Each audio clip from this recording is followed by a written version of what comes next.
So, good afternoon po and congratulations po. How was your experience joining this year's talent search? It's very ecstatic. All the experiences that I have, the journey I've been through, it's all worth it. What was your favorite moment in this pageant? Probably joining and of course winning the title. It's very unbelievable that I won this title at such a young age. How did you feel after getting the title? Of course, I felt happy. I really wanted to cry, but then again, I will always have to be grateful for all of my friends, my family, whom have supported me to become in this journey. How's your experience joining this year's talent search po? Well, yung experience ko dito, sobrang grateful ako sa nangyari and yung experience ko para sa akin hindi talaga siya madali. Kasi along the way yung process, ang daming sleepless nights and kailangan mo talaga reviewin yung Q&As and kailangan mo practicein kung paano ka rarampa. So, thankful ako na worth it lahat ng pinaghirapan ko.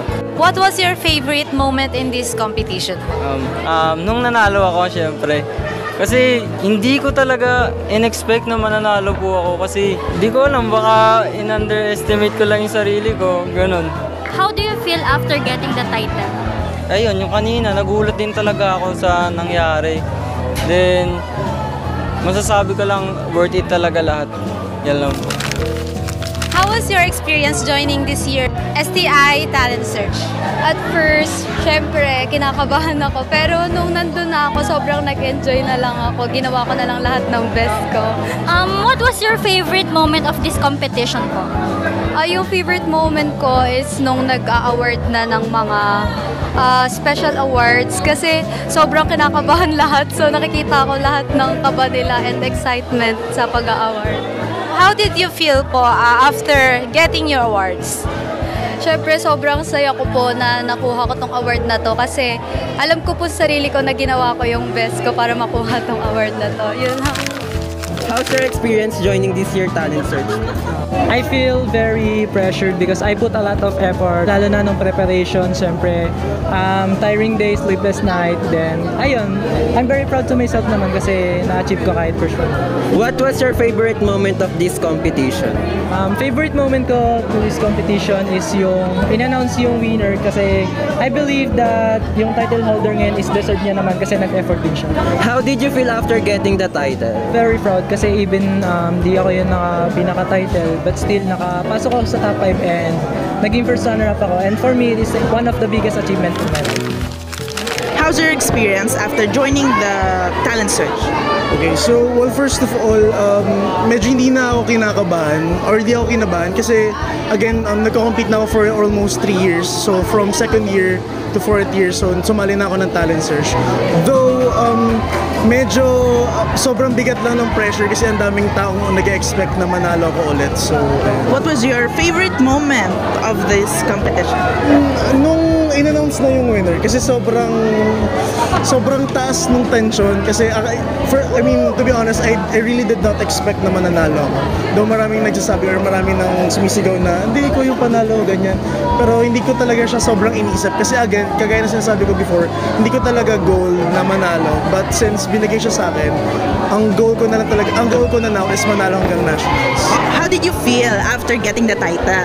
Sobrang saya kasi syempre nagpakahirap din ako dito as in binigay ko yung buong puso ko para makuha yung title ng champion again.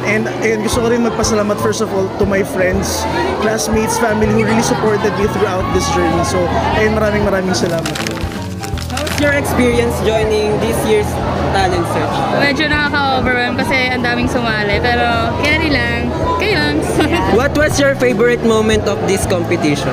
Siguro yung favorite moment ko yung sumakit yung batok tsaka bewang ko, kaka-headbang ko after ko mag-perform. Ano ba sa inyo? Siguro yung pag-akyat sa stage. Ayun.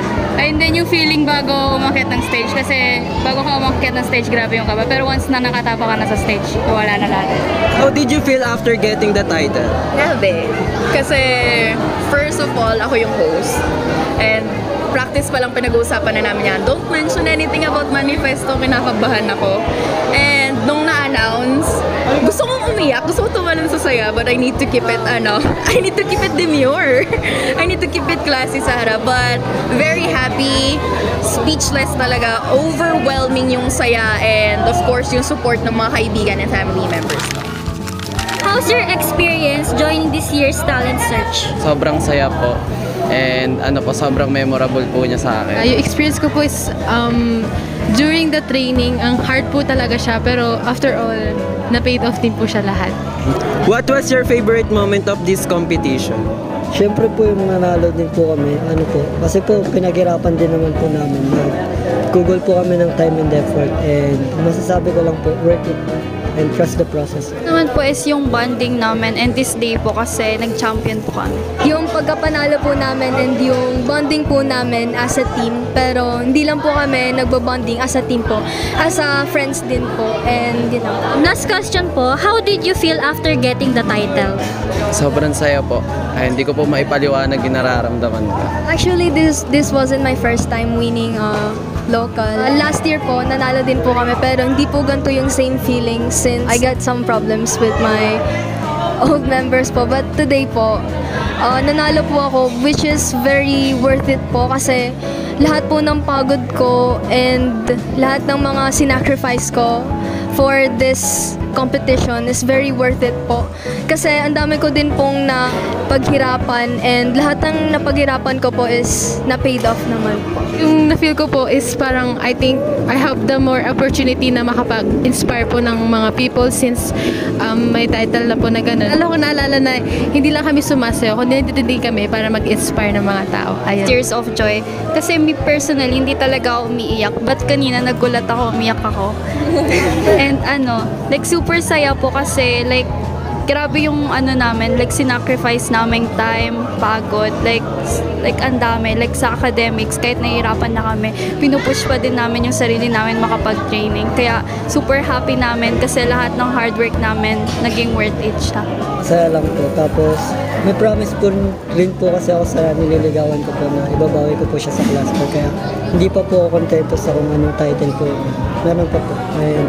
Asahan nyo rin po yung sa Team Ascension na gagawin po namin yung best namin. As a captain of this team po, sana po patuloy nyo po kaming supportahan sa journey na tatakin namin this talent search po. Thank you po.